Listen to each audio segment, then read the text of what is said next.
So, chemical bonding. We know that the valence electrons, the ones furthest from the nucleus, are by far the most important when it comes to deciding how a chemical bond forms.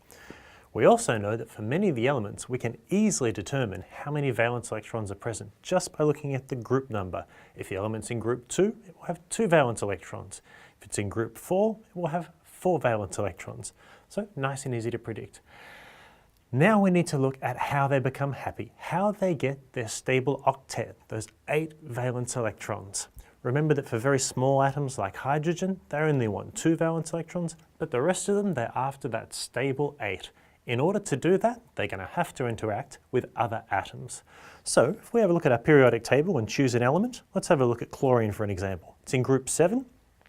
That means that it will have 7 valence electrons, as you can see in the diagram here, and I've got a great big gaping hole highlighted in red. It's missing just 1 valence electron to be happy. It really wants 1 more valence electron. So what are its options? Well, it needs to find another atom. When it finds it, they can do one of 2 things. They can either give and take electrons, or almost give and take. When this happens, we call it an ionic bond, and this typically occurs between a metal and a non-metal. What's the other option? If they're not willing to participate in a give and take relationship, the other option is to share. So they share electrons between one another. This is called a covalent bond, and that occurs when we have 2 non-metals bonding together. That does leave one option on the table. What happens when a metal and a metal come together to bond?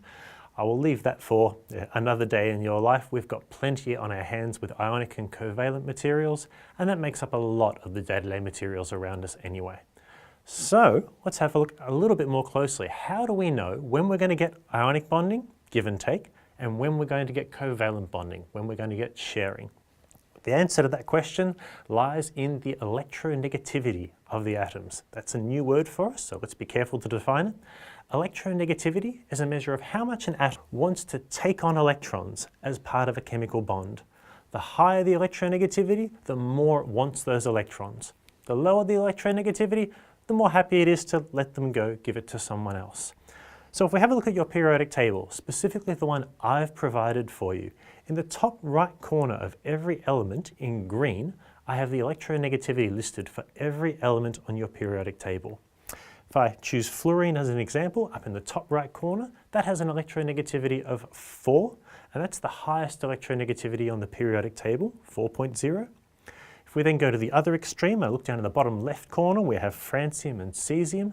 They have an electronegativity of 0.7, and that's the lowest electronegativity on the periodic table. So it's not a very large range in terms of numbers. 4 is the highest, 0.7 is the lowest on the periodic table. The elements down in the bottom left corner will have the lowest electronegativities, and then as you move up and to the right, the electronegativity increases. The elements with the highest electronegativity are at the top in the right-hand corner. So once again, electronegativity, a measure of how much an atom wants to take electrons when it's forming a chemical bond. So if we think about our chlorine again, will it give and take? Will it share? It depends which other atom it's going to try and bond with. So let's look at an example here. First of all, I've got chlorine from group 7 with 7 valence electrons there, and it's trying to form a bond with sodium, which is in group 1, so it has 1 valence electron there. Have a look at the element tiles I have down the bottom. Chlorine has an electronegativity of 3.0, sodium has an electronegativity of 0.9.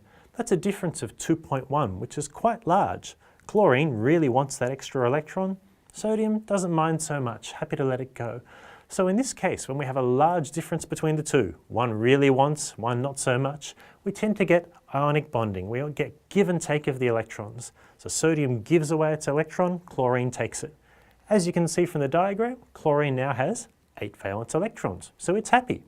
Sodium, it appears it has no valence electrons, but what that means is the next shell underneath will be completely full. It will have 8 valence electrons there. So out of this give and take process, chlorine's happy, sodium's happy. So this is one incentive that atoms might have to bond. What's the alternative? What if the electronegativity difference is small? Chosen a nice simple example. I'm looking at chlorine trying to bond with another chlorine atom. In this case, they both have the same electronegativity, so the difference between them is 0. What does that mean? They both really want one more electron. One of them's certainly not going to give it to the other because they both really want it. So the only option they have is to share. They each share one of their valence electrons.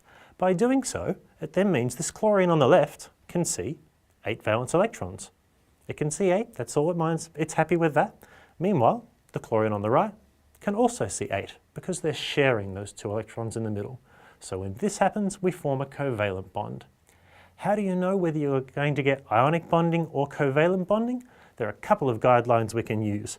We can use a number line like this, where the electronegativity difference between the 2 atoms will indicate to you what type of bond is likely to happen. So when there's a large difference between the 2 atoms, when one really wants the electron and one doesn't, tends to be give and take, tends to be ionic. When there is a small electronegativity difference between the 2, tends to be sharing, tends to be covalent. Where do we draw the line? If the electronegativity difference is 1.6 or less, it tends to be covalent in nature. If it's 1.7 or more, it tends to be ionic in nature. Although you will note on the diagram I've highlighted this, when the difference is around 1.5, 6, 7 or 8, it is a bit of a grey area where it behaves a little bit like an ionic bond, a little bit like a covalent bond. So this is a good guide for you, but it's not absolute. Another guide that will be helpful, just a reminder, on your periodic table, ionic bonds tend to form between metals and nonmetals, whereas covalent bonds tend to form between nonmetals and nonmetals. So, big and important topic for us today. What have we covered? Once again, we highlighted the fact that valence electrons are the key to bonding, and just a quick reminder that atoms, apart from the very small ones, really want that octet. They want that stable 8. To get that, the options are ionic bonding, give and take of electrons, or covalent bonding, sharing of electrons. We can use electronegativity difference to help us decide which one that's likely to be, or we can look at our periodic table. Metal and non-metal is usually ionic, non-metal and non-metal is usually covalent. We'll spend the next couple of topics looking in a lot more detail at how these ionic bonds form.